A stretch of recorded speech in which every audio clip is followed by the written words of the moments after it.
सर्वात आधी तर स्वागत आहे तुमचं माझ्या चॅनलवर। आज मी बनवते वर्षभर टिकेल असं लोणचं। खूप छान आहे। सर्वात आधी तर मी तुम्हाला हे सांगू इच्छिते की जर वर्षभर लोणचं टिकवायचं आहे तुम्हाला तर तुमची बरणी जी असते लोणच्याची ती स्वच्छ हवी।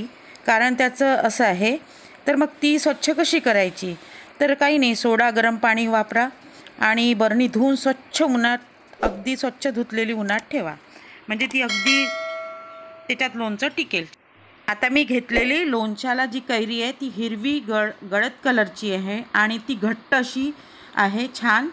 आणि मी 300 ग्रॅम कैरी घेतलेली आहे। तर आणि त्याच्यासाठी मी 150 ग्रॅम मसाला घेतलेला आहे।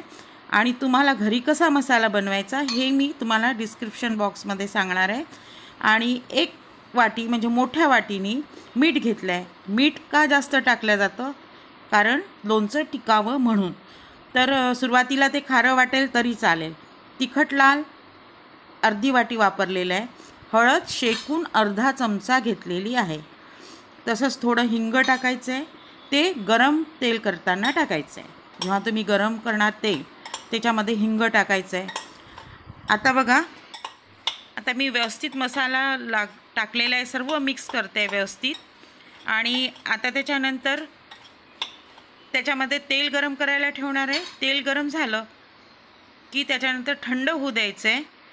आता दुसरी टीप अशी आहे की जर तुमच्या लोणच्यामध्ये मेथीची डाळ जास्त झाली तर तुमचं लोणचं आहे ना एकदम असं गुळगुळीत लागायला लागतं, म्हणून ते पण प्रमाणशीर हवं।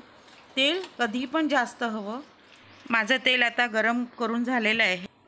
आणि दुसरी टीप अशी आहे की जेव्हाही तुम्ही लोणचं हलवता तेव्हा तुम्ही जेव्हा स्टोरेज करून ठेवता 2 दिवसांनी 3 दिवसांनी, त्याच्यानंतर तुम्ही लाकडी चमचा असेल तर तो अवश्य वापरा। याने तुमचं लोणचं खराब होणार नाही खाली वर करायला लोणचं, कारण आपण चेक करतो ना। आणि तिसरी टीप अशी आहे की तुम्ही जे बरणी बंद करून ठेवता ती तुम्ही हवेशीर जागेवर ठेवा, कपाटात नको। बघा, तेल पण ॲड झालं, बरणीत पण भरलं, खूप छान लोणचं होतं। तुम्ही बनवा आणि मला सांगा। Thank you so much.